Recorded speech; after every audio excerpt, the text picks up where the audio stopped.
설교하겠습니다. 오늘 설교는 부산 조명기 교수님께서 어머니의 주인공 산산 김부천 종사로부터 해주시겠습니다. 먼저 인사. 반갑습니다. 한 주 잘 보내셨죠? 네. 매일매일 교당에 나오셔서 함께 기도해 주시는 우리 원로님들을 비롯해서 교도님들을 참 감사드립니다. 매일매일 뵐 수 있어서 참 좋아요. 오늘 법인절 특별 기도 11차 기도식을 올렸습니다. 많은 분들이 교당에 직접 나오셔서 기도 정성에 그 정성을 함께 모아주고 계십니다. 또 교당에 나오시지는 못하시지만은 집에서 또 직장에서 함께 기도하시는 교도님들이 계실 것 같아요.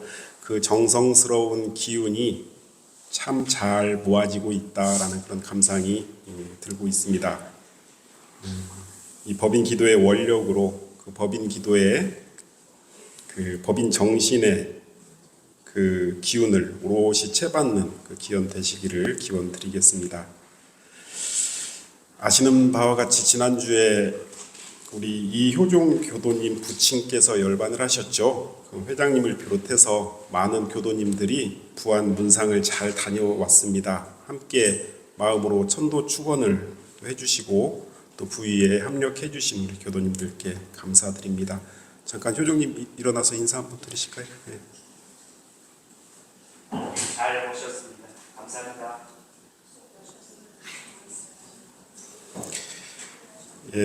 천도제를 다른 교당에서 모시게 됐어요. 그래서 우리 도남교당에서는 따로 이 천도제가 없는 대신 새벽 기도 시간에 그 천도 축원을 종제시까지 정성껏 올려드리도록 하겠습니다. 오늘은 좀 특별한 설교를 준비했습니다. 법인절이 이제 11일 앞으로 다가왔는데요. 이 법인절은 우리 원불교라는 새 회상의 첫 출발을 진리로부터 임가받은 아주 중요한 날이죠. 사무여한, 죽어도 여한이 없다라는 각오로 모든 것을 다 내놓고 기도하셔서 혈인의 기적, 법계의, 진리계의 인증을 받은 우리 원불교의 큰 경절입니다. 그래서 오늘은 법인절을 맞이하면서 이 혈인의 이적을 보여주신 구인 선지님들을 감사의 마음으로 한 분 한 분 추모하고 또 그 생애와 교단적 업적을 함께 공부하는 시간을 갖고자 합니다. 작년에 기억하시죠? 우리 일산 이재철 종사님 그리고 이산 이순순 종사님 이 두 분에 대해서 공부를 하셨잖아요. 그래서 올해는 이어서 이번 주와 다음 주 2주 동안에 또 두 분의 선지님에 대해서 공부를 할 겁니다. 근데 가만히 생각해 보니까는 8분을 다 하려면 4년이 걸리겠어요. 대종사님께서 1916년 4월 28일 대각을 하셨죠. 이 1916년 대각하신 해를 우리는 원기 원년, 원기 1년이라고 이렇게 불러요. 대각을 하신 후에 가장 먼저 제자를 먼저 모으시죠. 몇 명의 제자가 보였죠? 40명의 제자가 보여요. 회부 1번에 있습니다. 40여 명의 제자가 대종사님 주위에 모입니다. 그 중에서 그 40명 중에서 특히 진실하고 신심이 굳다라고 판단이 되신 당신이 판단해가지고 고르셔요. 그래가지고 몇 분을 먼저 고르냐면은 8분을 먼저 고르셔요. 그리고 이 8분을 고르고 나서 이분들에게 뭐라고 명명을 하냐면은 우리 회상의 표준 제자다라고 말씀을 하셔요. 그런데 당신은 계획은 10인 1단의 교화단을 당신은 회상 공개 준비서부터 계획을 하고 계셨어요. 10명이 한 단이 되어야 된다. 그런데 8명만 뽑으셨잖아요. 당신이 단장이고 뭐 한 명이 비잖아요. 이 한 명 빈자리는 놔둬라. 올 사람이 있다 그러시죠. 그러고 나서 3년 후에 정산 종사님이 그 자리를 오셔가지고 10명이 딱 만들어지는 거죠. 이 8분에 대해서 대종사님께서는 회상 창립의 표준 제자다 그렇게 말씀을 하셔요. 그 회상 창립의 표준 제자 명단 다 아시겠지만은 제가 회보 2번에다가 쭉 실어놨습니다. 대종사님께서는 이분들과 함께 저축조합운동, 정관평 방언공사, 백지혈인의 법인성사를 이끌어내시죠. 우리 원불교 회상을 공개하기 이전에 그 기틀을 이분들과 함께 하십니다. 정말 거룩하고 은혜로운 선지님들이라고 아니할 수가 없을 것 같아요. 이분들 중에서 오늘 이 세 번째 삼산 김기천 종사님에 대해서 공부를 해보도록 하겠습니다. 우리 삼사님에 대해서는 대종경에 정말 많은 중요한 법문을 대종사님과 문답을 하시잖아요. 그런 법문이 굉장히 많이 나옵니다. 제가 회보 3번에 사진을 실어놨거든요. 어떠셔요? 이렇게 모습, 사진을 이렇게 보시면은 모습이 좀 어떠신 것 같아요? 잘생기셨어요? 용모가 굉장히 준수하셨다는 평가를 받고, 그 다음에 대종사님보다 더 한문 실력이 출중하셨어요. 한문 실력이. 왜 그랬냐면요. 저는 우리 삼선종사님의 생애를 이렇게 가만히 들여다보면은 정말 대단한 분이셨구나 하고 감탄을 하게 됩니다. 내용 좀 보시게요, 같이. 이 삼선종사님께서는 대종사님이 태어나셨고 구도하셨고 대각하셨던 그 동네 이름이 길령리잖아요. 길령리 바로 옆 동네에 천정리라는 마을이 있어요. 지금도 있습니다. 거기 천정리. 백수에서 쭉 영산 성지로 들어가다 보면 이 천정리를 지나치고 길령리로 이렇게 들어가게 되어 있거든요. 여기에서 1890년에 출생을 하셔요. 대종사님이 1891년생이시잖아요. 그러면 대종사님보다 한 살이 더 많아요. 한 살이 더 많은데 7살 때부터 한문 공부를 시작하시는데 13살이 되던 해에 한문을 다 터득하셨다 그래요. 그렇게 영특하셨다 그럽니다. 그래가지고 서당에서 아이들을 한문을 가르치는 훈장을 하십니다. 17살 때부터 훈장을 하셔요. 근데 그 훈장 시절에 그 서당에서 와서 이제 공부하는 아이들이 하도 말도 안 듣고 말썽만 피우고 막 그러니까는 하루는 그 아이들을 딱 불러다 놓고 내가 덕이 부족하고 너네들에게 모범을 못 보여주니 이렇게 너네들이 공부를 안 하는 것 같다. 그러면서 너네들이 이렇게 공부 안 하고 엉뚱한 일만 하는 것은 다 책임은 내게 있다 하시면서 아이들 앞에서 당신의 종아리 회초리를 꼼하게 쳤다 그래요. 그런 일을 했어요. 이렇듯 우리 삼산종사님께서는 글만 공부하는 서생에 머물지 않고 이미 뜻이 컸고 또 겸허한 군자의 기품을 이미 가지고 계셨다라고 후진들이 평가를 하고 있습니다. 그러한 인품 때문에 그 서당에 다녔던 아이들이 참 많은 감화를 받았다라고 전해지고 있습니다. 그렇게 이제 훈장으로 서당을 운영하시던 중에 대종사님과 인연이 맺어지는데 그 인연은 이미 바로 옆 동네에 같은 한 살 차이면 친구잖아요. 이미 대종사님과 친구 관계를 맺고 있었어요. 그래서 대종사님의 어렸을 때부터 커오는 과정, 또 대종사님은 삼선종사님이 어렸을 때부터 커오는 과정을 이미 잘 알고 있었던 옆 동네 친구였습니다. 그런데 나이가 이제 점차 들어가고 하는 일이 서로 다르다 보니까 서로 교류가 없다가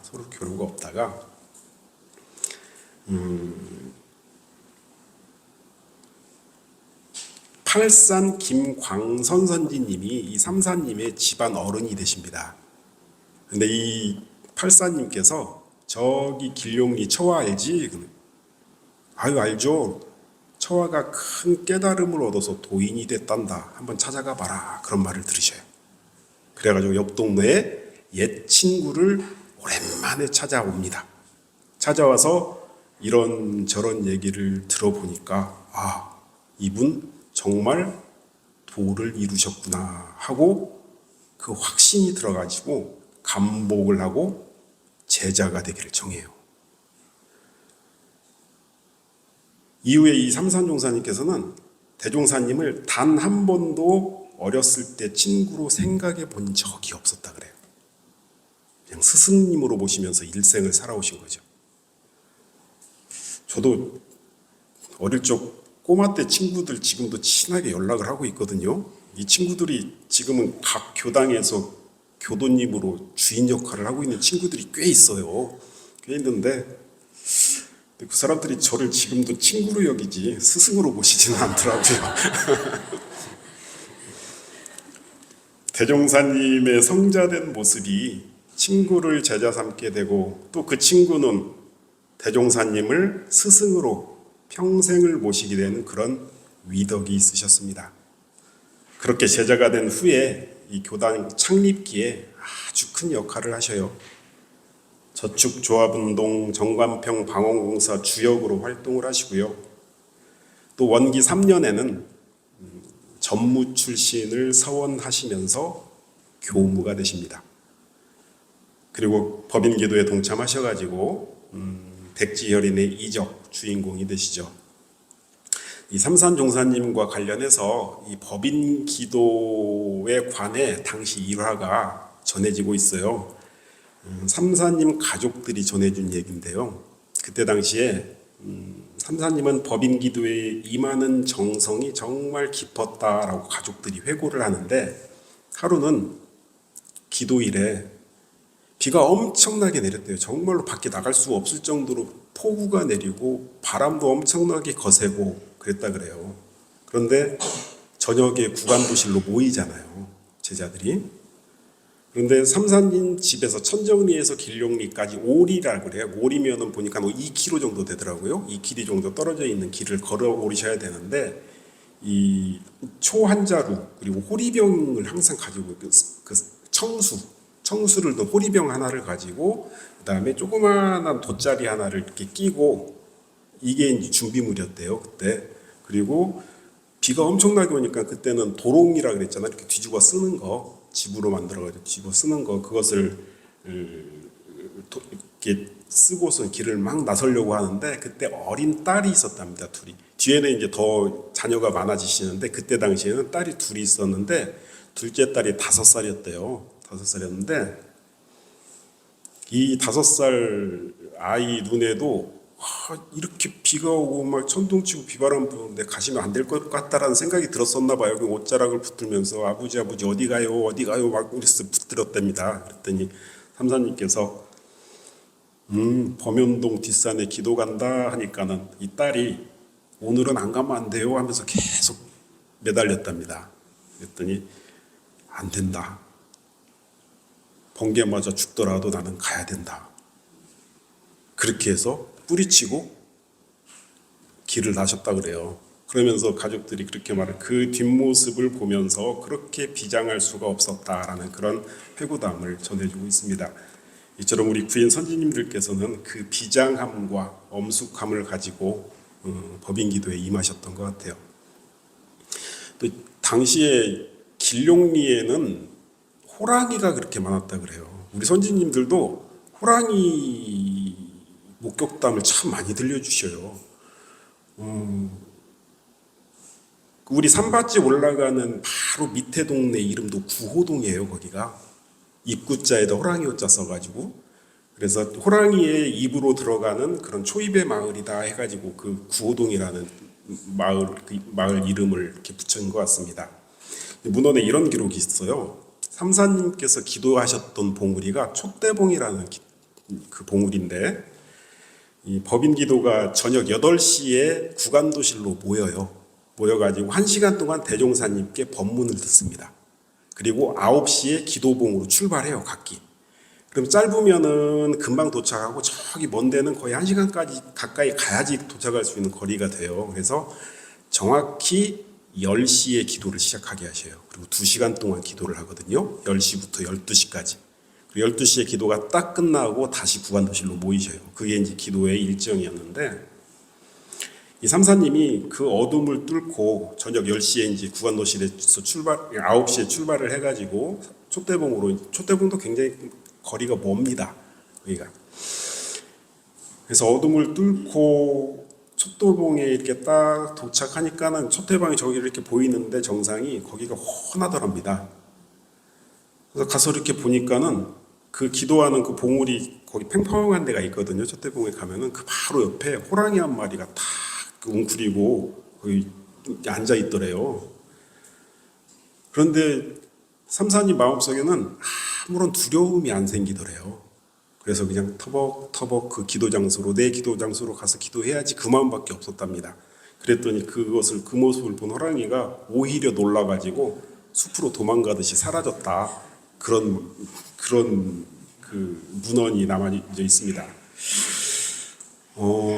무슨 의미일까라고 생각을 했더니 대종사님께서 단심이라는 표현을 참 많이 쓰셔요. 단심. 우리 대종경에는 안 나오는데 선해력에 보면 단심이라는 표현을 쓰는데 이 단심이라는 말이 무슨 말이냐면요. 정성으로 꽉 뭉쳐진 마음을 단심이라고 합니다. 마음이 딱 묶어져서 단심이 되면 어떠한 두려움도 마음속에 생기지 않을 수가 있겠구나라는 생각과 또 법인 기도에 임하셨던 우리 선진님들의 기도 정성이 어떠했는지 그 조금이라도 유추해 볼 수 있는 그런 일화가 아닌가라는 생각이 좀 들었습니다. 그런데 법인 기도에 들어가기 전에 재종사님의 제자가 되기로 했잖아요. 제자가 된 이후에 법인 기도 시작하기 전에 삼사님께 중근병이 옵니다. 아주 심한 중근병이 와요. 어떤 중근병이 오냐면요. 대종사님이 진짜 도인이 맞나 하는 그런 의심. 자꾸 제자가 돼서 큰 공부 해보겠다고 왔는데 저축조합이다, 방언공사다, 도인 되는 공부는 안 시켜주고 늘 일만 시키니까 이런 생각을 하게 됐다 그래요. 이 삼사님 저기에 문집에 나와 있는 글이거든요. 저 양반 말씀만 믿고 늘 이런 짓만 하다가 결국 큰 인물이 되어보지도 못하고 한 세상 버리는 것은 아닐까라는 의심이 점점 깊어졌다 그래요. 그럴 수 있겠어요. 그때 자꾸 이런 마음이 생기니까는 대종사님을 자꾸 피하게 됐다고 합니다. 그래서 피해가지고 저기 장성에 있는 백양사에 며칠간 머물러 있다 온 적도 있고 그랬다 그래요. 또 어느 날 여름에 학질이 걸리셔요. 학질이 지금 병명으로 하면 말라리아예요. 말라리아. 목에 학질이 걸리는데 이 학질에 걸려가지고 혼수 상태까지 빠진 적이 있으시대요. 그런데 그때도 이런 마음이 들더래요. 삼사님이. 정말로 대종사님이 도인이라면은 제자를 낫게 해줄 텐데 이렇게 송장이 되도록 그냥 놔두니까 정말 원망스럽다라는 생각이 많이 들 정도로 그런 의심병이 이제 생기셨습니다. 이때 삼사님뿐만 아니라 오내진이라는 제자가 있었어요. 원래 회상창립의 표준 제자 8명 중에 오내진이라는 이 제자가 있었어요. 있었는데 이분이 중간에 신심이 변하게 됩니다. 변하게 돼가지고 다시 주색 잡기로 방탕한 생활을 하면서 대종사님하고 제자들을 온갖 욕을 해대면서 비방을 하고 다녀요. 이것을 보고 산사님은 속으로 이렇게 생각을 했대요.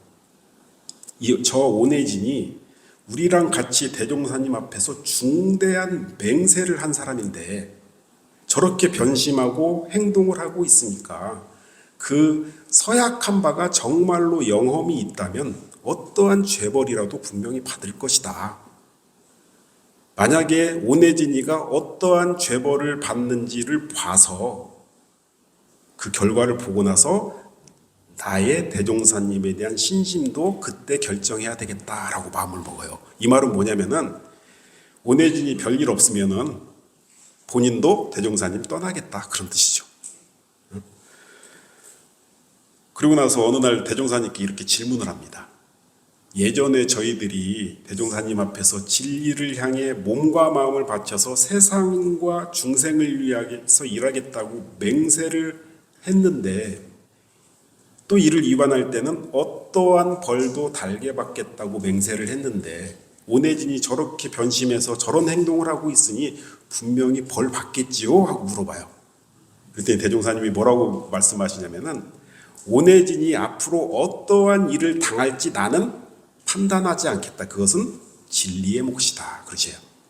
그러나 그가 진리 앞에서 진심으로 맹세했다면 그 말 한마디가 극히 중한 것은 사실이다. 이 말씀만 딱 하셔요. 이 말씀을 하시고 나서 그 다음 날 일이 생겨요.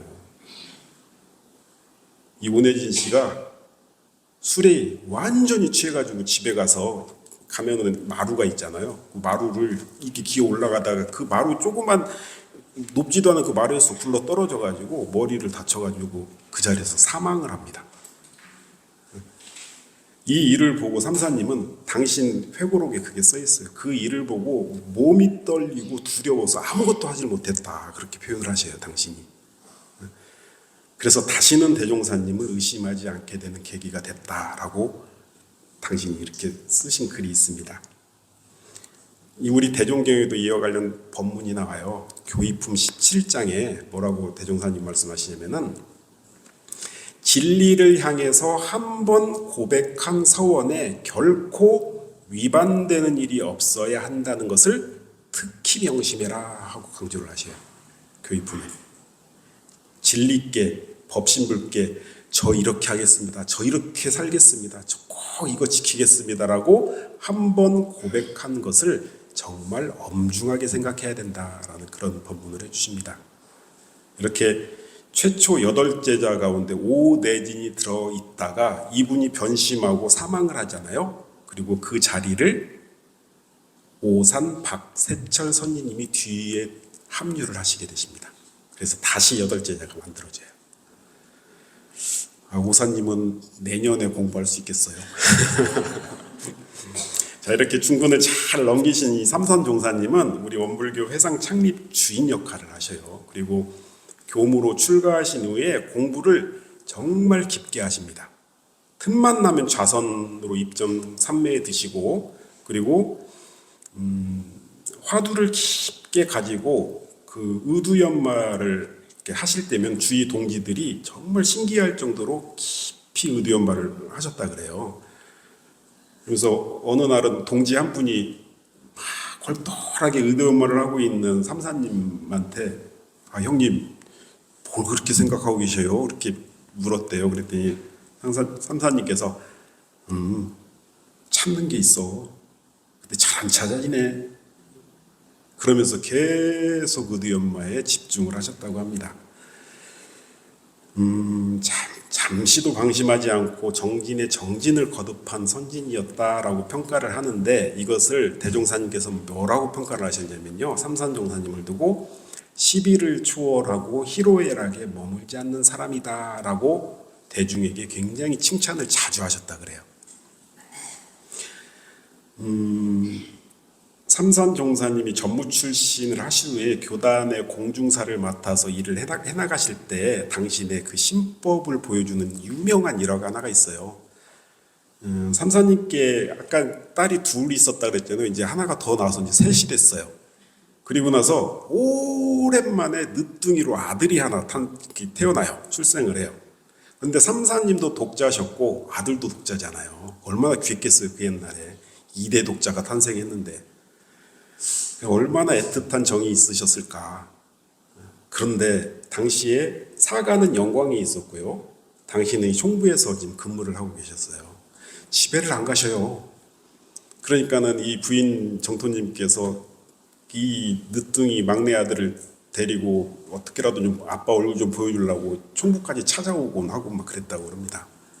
그런데 얼마 지나지 않아서 이 깐난아기가 영광 집에서 급전보가 와요. 화상을 입고 사망했다는 급전보가 옵니다. 대종사님께서 삼사님을 불러서 바로 영광 집에 다녀와라 했더니 삼사님께서 안 갈랍니다. 제가 간다고 죽은 아이가 되살아날 까닭이 없으니 공중사가 더 급합니다. 안 가겠습니다. 그렇게 말을 하셔요. 그 대종사님께서 그래라 안 하시겠죠. 그래도 다녀와야 된다라고 아주 완곡하게 말씀을 하십니다. 그래서 영광 사가를 가셔요. 가셔가지고 부인을 위로하는 말씀이 기록에 남아 있습니다. 어떻게 위로를 하셨냐면 나도 왜 애석한 마음이 없겠소. 하지만 내가 생사의 이치를 몰랐다면 한탄과 원망이 가슴에 맺혔겠지만 이 이치를 알고 보니까 어찌할 수 없는 일인 걸 나는 알겠소. 인연이 짧아서 내 자식이 안 되고 갔으니 부인도 그리 알고 마음을 추스리고 안심을 하시오라고 위로를 하고 하루도 안 주무시고 바로 올라오셨대요. 또 심지가 참 굵은 어른이셨던 것 같습니다. 우리 삼산 종사님 하면 대표적인 수식어가 세회상 최초의 견성인가를 받으신 견성도인이다. 많이들 알고 계시죠? 이에 대한 상세한 내용이 다행히도 우리 초기교서에 남아 있어요. 그 내용을 제가 4번에 회보 4번에 그 전문을 좀 요약해서 실어놨거든요. 원기 13년 어느 가을날이었습니다. 그런 일이 전혀 없으셨어요. 근데 이날은 갑자기 대종사님이 강당에다가 현 지금 총부에 있는 그 조실인데 거기에다가 법자를 좀 차려라. 그리고 종을 쳐라. 종을 치라는 거 대중을 모아라 그 뜻이거든요. 대중을 좀 모아봐라. 그래가지고 대중들이 다 이제 그 강당으로 모였더니 대종사님께서 견성이 중요한 건데 견성을 하려면은 성리를 알아야 한다. 내가 오늘 너희들에게 성리를 묻겠다. 그러면서 한 사람 한 사람씩 일일이 물어요. 그렇게 이거에 대해서 대답해봐라. 이거에 대해서 대답해봐라. 그 물음을 뭘 물어보셨냐면 우리 정전의 의두여목 있죠. 그 의두여목을 물어요. 이것에 대해서 대답해봐라. 그런데 그 강당에 모인 제자들이 답변을 하잖아요. 근데 다 마땅치가 않으신 거예요. 다음. 흡족한 답변이 없었어요. 맨 마지막에 이제 삼사님만 남았어요. 삼사님만 남아가지고 삼사님한테 질문을 해요. 삼사님께 질문을 두 가지를 합니다. 첫 번째는 일체가 다 마음에 짓는 바 일체 유심조라고 했는데 그게 무슨 뜻인지 설명해봐라. 그렇게 물어보셔요. 그랬더니 선사님께서 마음이 우주 만물의 창조주란 뜻입니다. 부처와 중생, 선한 사람, 악한 사람, 잘 사는 사람, 못 사는 사람 이것도 다 마음이 들어서 그렇게 된다는 것입니다. 라고 대답하셔요. 그랬더니 두 번째 질문을 이어서 하십니다. 중생은 왜 육도 윤회를 하게 되고 부처는 어떻게 윤회 해탈을 하느냐 설명해봐라. 그렇게 물어보셔요. 그랬더니 삼사님께서 중생은 무명, 번뇌, 탐진치, 삼독심 때문에 육도윤회를 벗어나지 못합니다. 그런데 부처는 삼독심이 텅 비어있고 지혜 광명을 밝게 비추기 때문에 어떠한 경계도 끌려다니지 않기 때문에 육도세계를 자유자재하고 해탈하는 것입니다. 라고 아주 명쾌하게 답변을 하십니다. 우리 교도님들 견성, 성리 공부하시려면은 이 질문과 대답을 유심히 보셔야 돼요. 정말 명쾌한 답변입니다. 군더더기가 없는 아주 명쾌한 답변이세요. 이렇게 문답을 끝나고 나서 대종사님이 그 유명한 법문을 하시죠. 성리품 22장에 내가 삼산의 성리서라는 것을 듣고 정신이 다 상쾌해진다. 그렇게 표현을 하시죠. 그러면서 그 자리에서 회상 최초로 견성인가를 탁 내려주셔요. 그때 이제 대중들이 참 많았거든요. 그때 막 우레와 같은 박수도 다 그렇게 써 있어요. 우리 추교에서 우레와 같은 박수가 나왔고 이청춘, 구남수, 전산삼 등 여성 제자들이 벌떡 일어나서 우리 회상에 견성도인이 나셨다고 덩실덩실 춤을 추는 축제 분위기가 되었다라고 이렇게 딱 써 있습니다.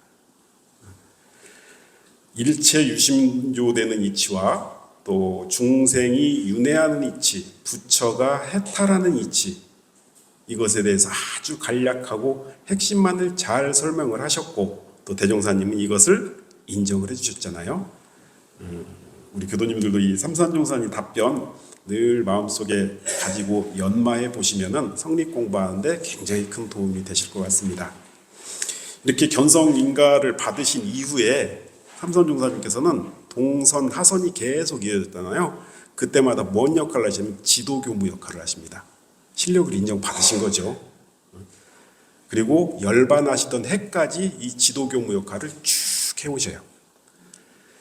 그리고 원기 17년부터는 부산교화를 담당하시면서 거기에 전력을 다하시면서 큰 업적을 세우고, 지금 현재 부산교화가 이렇게 클 수 있었던 기초를 삼사님께서 가서 다지시거든요.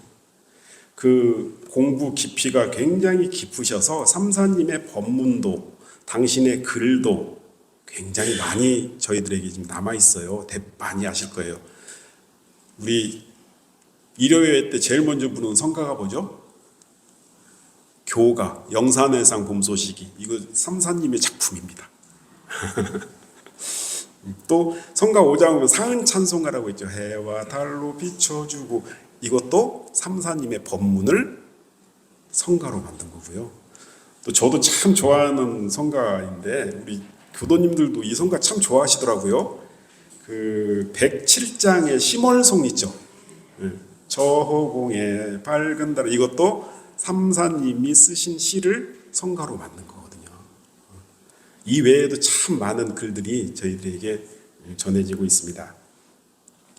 이렇게 교단 창립기에 큰 스승님으로 역할을 해주셨던 삼사님께서는 부산에서 근무하시던 중에 장티푸스가 발병이 되셔요. 증세가 아주 위독하셨습니다. 이때 대종사님께서는 서울 행가 중이셨거든요. 삼산이 위독하다라는 급전보를 받으셔요. 그러면서 받자마자 빨리 총부로 내려가자 해가지고 총부로 급히 내려오셔요.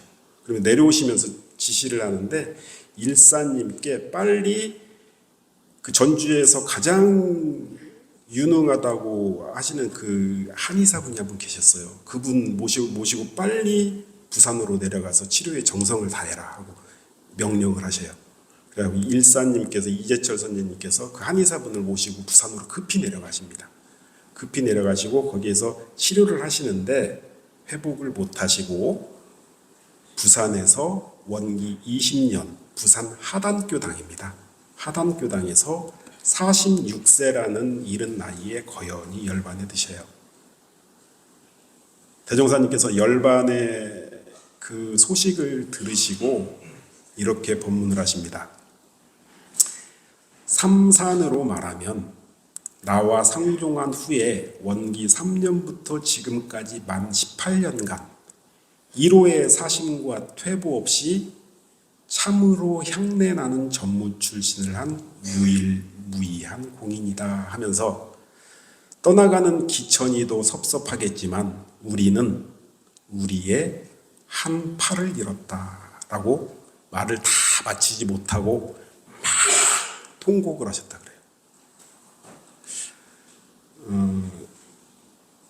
삼사님, 대종사님이 제자가 열반하면서 통곡하신 예가 이 삼사님하고 도산 이동환 선지님이 돌아가셨을 때 이 두 분을 가장 든든한 보조자로 여기셨거든요. 공부에 있어서는 삼사님, 사업에 있어서는 도사님. 그래서 도사님이 돌아가셨을 때도 우리 법문에 나오죠. 도산 이동환 선진이 열반하자 대종사님께서 크게 눈물을 흘리시면서 통곡을 하셨다, 그런 말씀이 있잖아요. 이렇게 교단 큰 어른으로 역할을 해주셨죠. 대종사님이 우리 교단의 한 팔을 잃었다라고 표현할 만큼 그 교단적 업적은 정말 대단한 선지님이셨고요. 그리고 제자들은 추모 문집에 삼산종사님이 이렇게 평가를 하고 있어요. 회보 5번에 제가 실어놨는데요.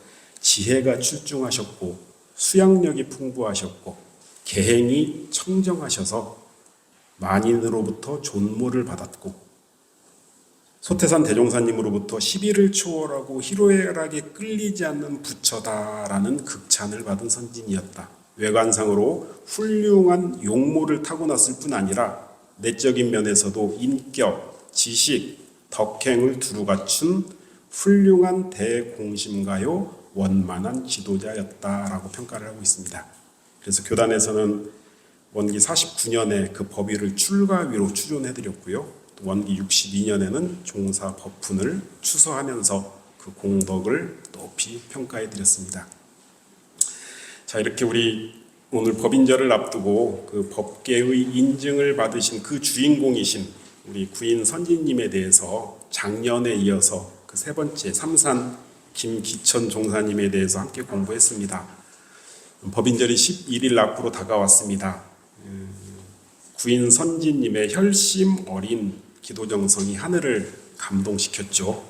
그 오늘의 설교가 이 법인절을 맞이하면서 구인 선진님을 마음속에 잘 모실 수 있는 그런 기원이 되기를 바라면서 오늘 설교를 마치겠습니다.